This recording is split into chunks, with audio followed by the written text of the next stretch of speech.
Assalamualaikum warahmatullahi wabarakatuh. Alhamdulillahilladzi hadana lihada wa ma kunna linahtadiyah laula an hadanallah. Asyhadu an la ilaha illallah wahdahu la syarikalah wa asyhadu anna Muhammadan abduhu wa rasuluhu la nabiyya wa la rasula ba'dah. Allahumma shalli wa sallim ala Rasulillah Muhammadin ibni Abdullah wa ala alihi wa sahbihi wa man tabi'ahu bi ihsanin ila yaumil qiyamah, amma ba'du. Jamaah subuh yang dimuliakan Allah, kita sangat bersyukur kehadirat Allah Subhanahu wa taala. Hari ini kita insyaallah berada di lembar yang ke-14 di bulan suci Ramadan. Kita sangat bersyukur karena Allah telah memberi kekuatan lahir batin, jasmani dan rohani sehingga kita bisa menjalankan puasa insyaallah dengan baik, dan seluruh mata rangkaiannya ada sholat tarawih, witir dan lain sebagainya. Sholatullah wassalamuhu, mudah-mudahan Allah limpahkan kepada junjungan kita Nabi Agung, Nabi besar Muhammad sallallahu alaihi wasallam. Jemaah subuh yang dimuliakan Allah, dalam kesempatan yang terbatas ini saya akan membahas atau kita akan membahas tentang maqasidul ahkam, yaitu tujuan diberlakukannya hukum. Di dalam surat Al-Maidah ayat 47 Allah berfirman, a'udzubillahi minasyaitonirrajim, likullin ja'alna minkum syir'atan wa minhaja. Masing-masing umat kami jadikan syir'atan, syariat atau aturan, wa minhaja dan jalan terang. Nah, syariat Allah berikan melalui Nabi Muhammad SAW tentu mempunyai maqasid, mempunyai tujuan-tujuan. Bahkan lebih dari itu, jamaah sekalian, syariat itu kalau kita gali di situ ada hikmatul ahkam, yaitu hikmah diberlakukannya hukum. Hukum apapun, aturan apapun, syariat apapun, di situ ada hikmahnya. Termasuk ibadah puasa yang kita lakukan ini penuh dengan hikmah dari berbagai aspek. Aspek akidah, semakin kokoh akidah kita, aspek ibadah sungguh luar biasa. Kita semakin bersemangat di dalam beribadah, beda dengan bulan-bulan sebelumnya. Aspek kesehatan tentu kita sangat sehat, bahkan sehatnya bukan jasmani saja tetapi rohani kita juga sehat. Demikian pula hukum Islam kalau kita gali, bahkan secara kebetulan juga terkuak yang disebut dengan asrarul ahkam, yaitu rahasia-rahasia di balik hukum itu. Ketika Nabi Muhammad SAW menentukan sebuah syariat, yaitu ketika ada sebuah bejana yang dijilat oleh anjing, maka di situ cara mensucikannya adalah dibasuh sab'a marratin, 7 kali, ihdahunna biturab, salah satunya dicampur dengan debu. Kenapa sedemikian rupa cara mensucikannya? Karena ternyata di kemudian hari ditemukan fakta bahwa dari anjing itu berpotensi untuk menimbulkan penyakit rabies ya. Padahal Nabi belum kenal yang namanya rabies. Lebih lanjut di perkembangan berikutnya ada sebuah informasi bahwa rabies itu bisa dinetralisir dengan tanah. Maka kita semakin percaya dan yakin bahwa Nabi Muhammad itu betul-betul Rasulullah, betul-betul utusan Allah. Wa ma yantiqu anil hawa in huwa illa wahyu yuha. Tidaklah dia Muhammad berkata, berucap, kecuali apa yang dikatakan, yang diucapkan itu adalah wahyu yang telah diwahyukan kepada beliau. Dan masih banyak asrarul ahkam lainnya. Baik, kita kembali ke maqasidul ahkam. Imam Asy-Syatibi menyampaikan ada 5 maqasidul ahkam, ada 5 tujuan diberlakukannya hukum. Yang pertama, Bapak dan Ibu jamaah subuh yang dimuliakan Allah, adalah hifdzuddin. Aturan syariat Islam itu diturunkan untuk menjaga agama. Keberagamaan seseorang dijaga oleh seperangkat aturan yang telah Allah tentukan. Misal pagi hari ini kita semua melaksanakan sholat subuh, maka sesungguhnya subuh kita ini adalah menjaga agama kita, bahwa kita betul-betul seorang muslim. Dan ketika kita rutin istiqomah melaksanakan ibadah yang fardu, apalagi disempurnakan dengan yang sunnah, maka keberagaman kita akan semakin terjaga, semakin kuat, semakin kokoh. Insya Allah ini kita rasakan. Demikian pula seseorang akan dinilai agamanya adalah dia termasuk golongan orang yang lemah dalam beragama. Ketika kita melihat ada seorang muslim tetapi tidak menjalankan syariat, tidak menjalankan sholat misalnya, kita mengatakan dia muslim tapi bukan muslim yang taat. Itu yang pertama. Yang kedua, jamaah subuh yang dimuliakan Allah adalah hibdun nafsi, yaitu menjaga jiwa. Apa maksudnya?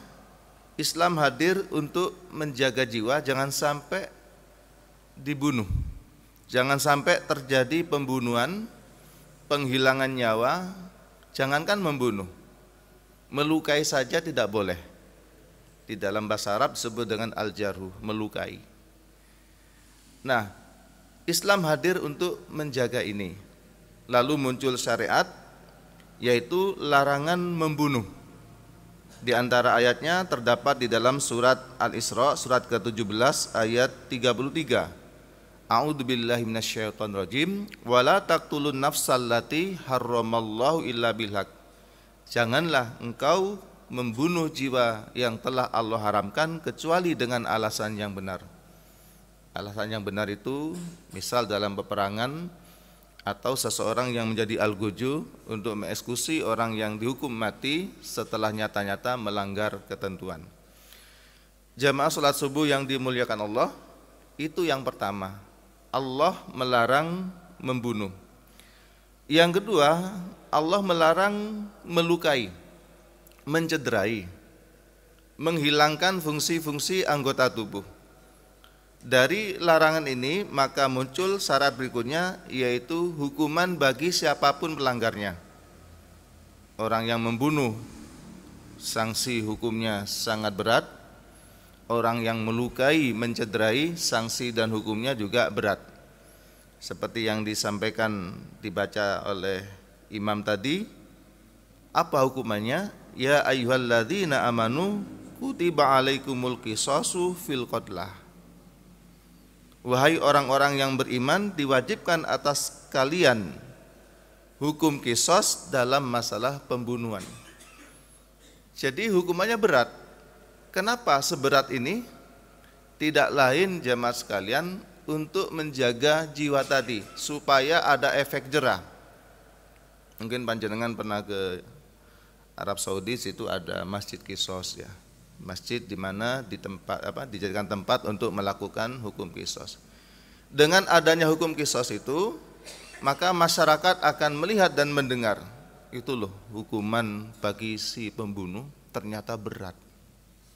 Bukan hanya di penjara, tapi di qisas, dan tidak hanya di Arab Saudi saja. Hukuman mati itu di mana-mana ada. Di Indonesia juga ada. Malaysia, cuma bentuknya ada yang ditembak, ada yang digantung, ada yang dipancung. Nah hadirin jamaah subuh yang dimuliakan Allah, di dalam ayat 179 ayat berikutnya, walakum fil qisasi hayatu ya ulil albab la'allakum tattaqun.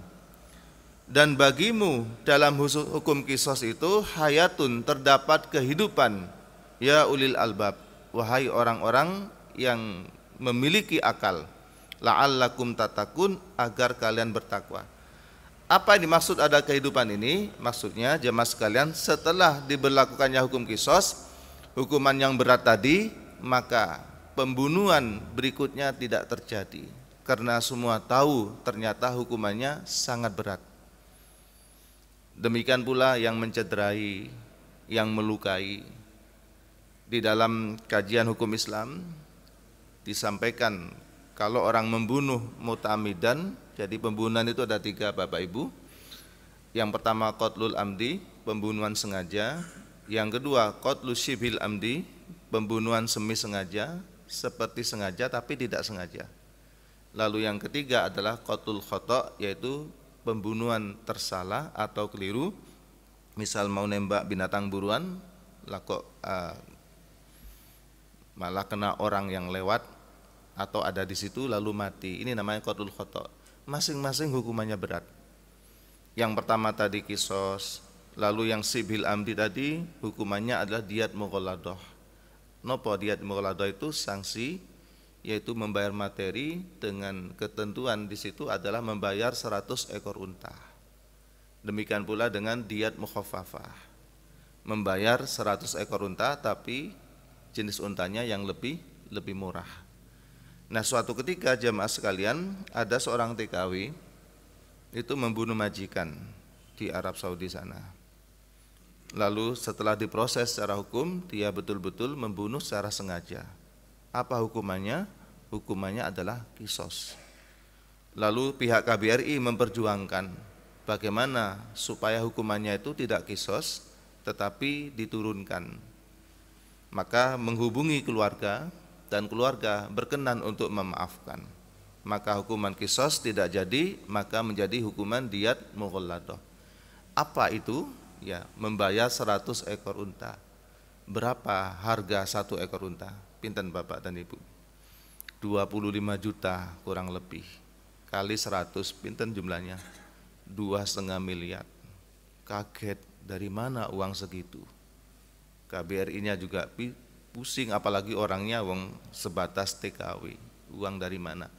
Nah, beratnya hukuman itu sesungguhnya lebih mengarah kepada hibdun nafsi, supaya tidak mudah membunuh.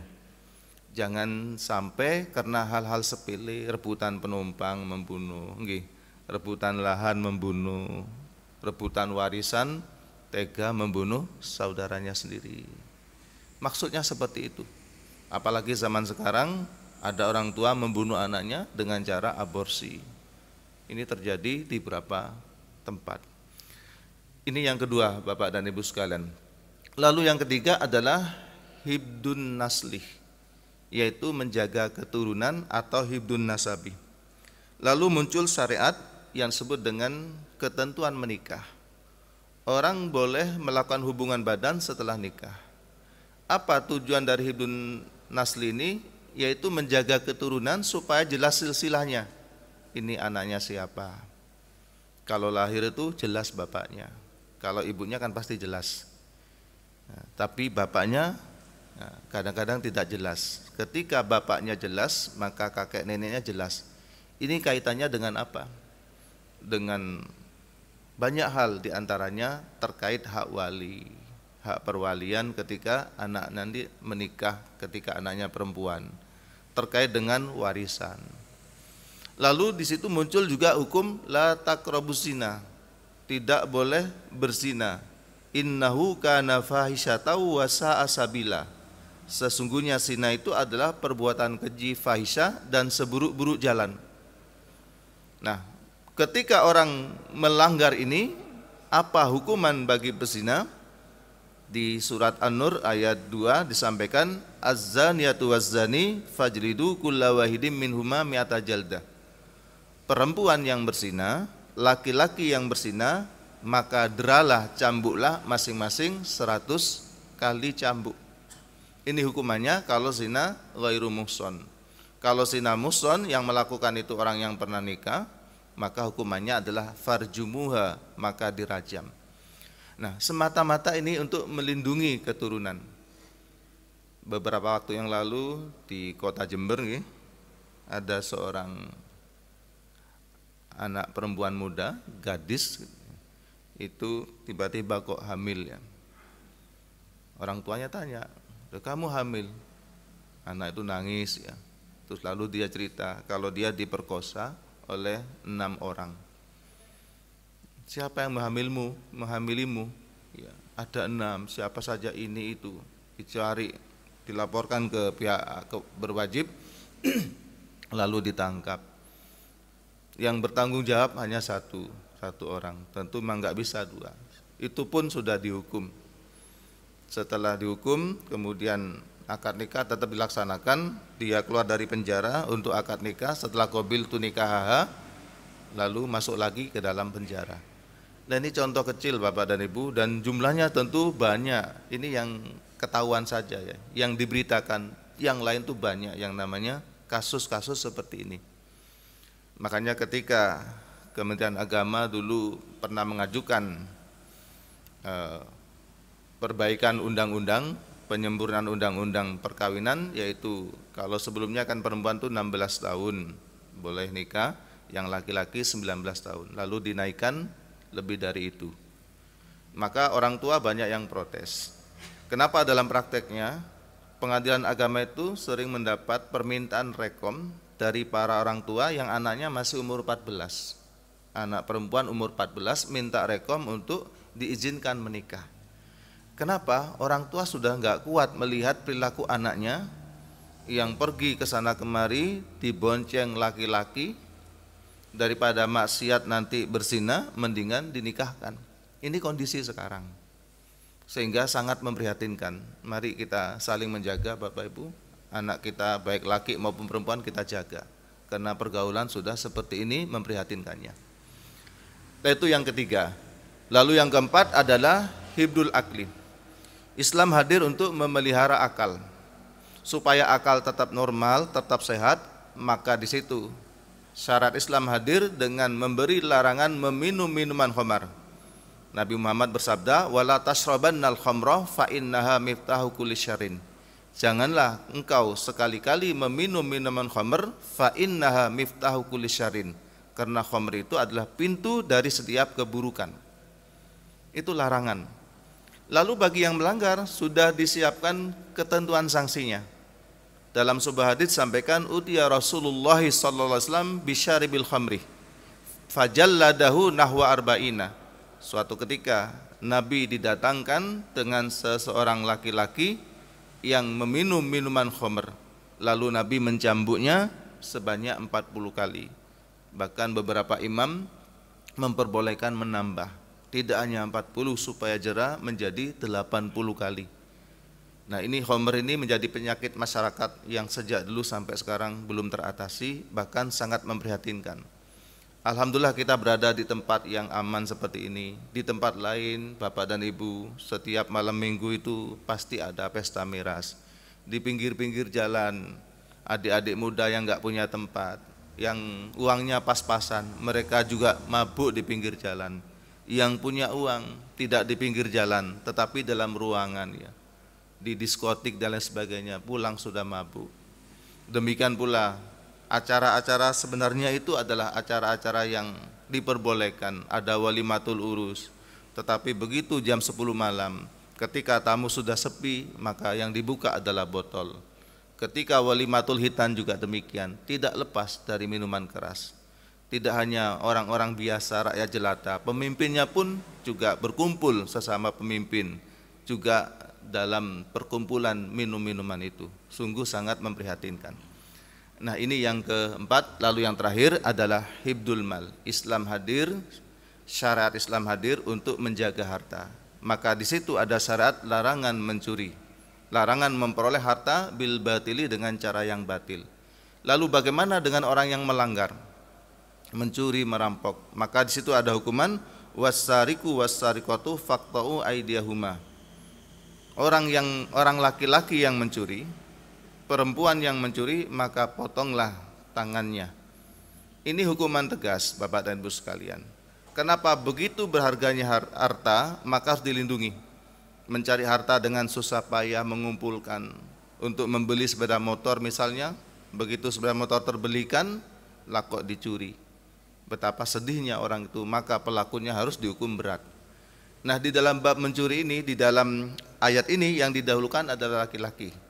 Kalau zina tadi yang didahulukan adalah perempuan, az-zaniyatu waz-zani. Tentu ini ada hikmah Bapak Ibu, bahwa dalam kasus perzinaan bukan berarti yang banyak berzina itu perempuan, bukan. Yang dimaksud adalah seringkali terjadinya perzinahan dan pemerkosaan itu gara-gara penampilan wanita yang kurang sempurna di dalam menutup aurat. Apalagi zaman sekarang, kemana-mana kita habis keluar dari Jumatan ya, baru ibadah terus ke supermarket, di situ sudah ketemu aurat seperti itu. Di jalan juga demikian. Nah, banyak kasus-kasus pemerkosaan, perzinahan yang dilakukan oleh para pemuda. Ketika ditanya, kenapa engkau memperkosa? Iya, saya kepingin. Kenapa? Saya baru melihat seorang perempuan yang pakaiannya seksi. Dia memang tidak berzina dengan perempuan yang dilihat tadi, tapi dia berzina dengan yang lain. Itulah penyebutan az-zaniyatu didahulukan, karena banyak peristiwa perzinahan itu diawali atau dimulai diakibatkan oleh penampilan wanita yang tidak sempurna atau jauh dari sempurna di dalam menutup aurat, apalagi zaman sekarang. Inilah Bapak dan Ibu sekalian, ada 5 maqasidul ahkam yang tentunya kalau kita kupas sangat luas karena terbatasnya waktu, kita sampaikan ya, secara sederhana dengan maksud kita semakin bangga dan bersyukur pada Allah Subhanahu wa taala karena Allah telah memilihkan kepada kita agama yang benar, innad dina indallahil Islam, di mana syariatnya sangat sumulia, sangat komprehensif.